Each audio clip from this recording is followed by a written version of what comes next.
এই পদ্মটির নাম কাবেরী। অপূর্ব সুন্দর,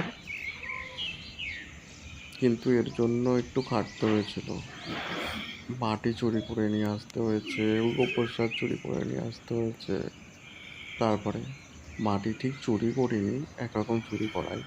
রাস্তার ধারে ওই ড্রেন করার জন্য মাটি কেটে রেখে দিয়েছিল, ওখান থেকে মাটি নিয়ে আসতে হয়েছিল।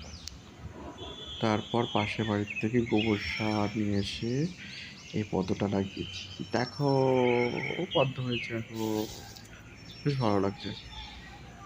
ঠিক আছে, পরের বছর আরো ভালো করে চুরি করতে হবে। কাবেরী। এই কাবেরী ফুলটা অনেকটা বেশি মোডি, নিজের ইচ্ছা মতন হয়, খুব হার্ডি প্রজাতি। বেশি ফুল পাওয়া যায় না, বেশি ব্রহ্মীয় নেই। তো যদি মনে করো যে কয়েকটা 3-4টে ফুলই এর এনাফ, এর থেকে বেশি আশা করাটাও ভুল। ফুল দিয়ে দিয়েছে, তারপরে আর ফুল আসছে না। যদি গরমকালটা এখনো অবশিষ্ট থেকে থাকে তাহলে আবার এটাকে রিপোর্ট করলে ফুল চলে আসতেও পারে। আমার জল এমন দিই যে শ্যাওলাগুলো পরিষ্কার হয় না, নোংরা হয়ে থাকে। আর আমি ঠিকঠাক বেশ হাইট যেটা বেশি রয়েছে গামলার, সেই গামলাটাও পাইনি আমি।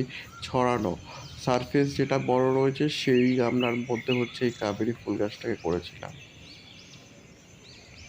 বেশি ফুল পাইনি, হার্ডলি আমি 4টে ফুল পেয়েছিলাম। 4টের মধ্যে একটার কুঁড়ি প্রচণ্ড গরমের জন্য, হঠাৎ করে গরম পড়ার জন্য, প্রচণ্ড গরমের জন্য একটা কুঁড়ি আপনা থেকেই শুকিয়ে গেছিলো।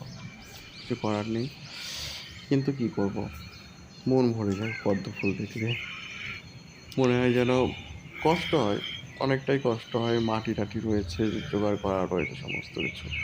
একবার লাগিয়ে দিলে তাহলে আর ততটা বেশিও আর কষ্ট করতে লাগে না, সব আপনি থেকেই হয়ে যায়।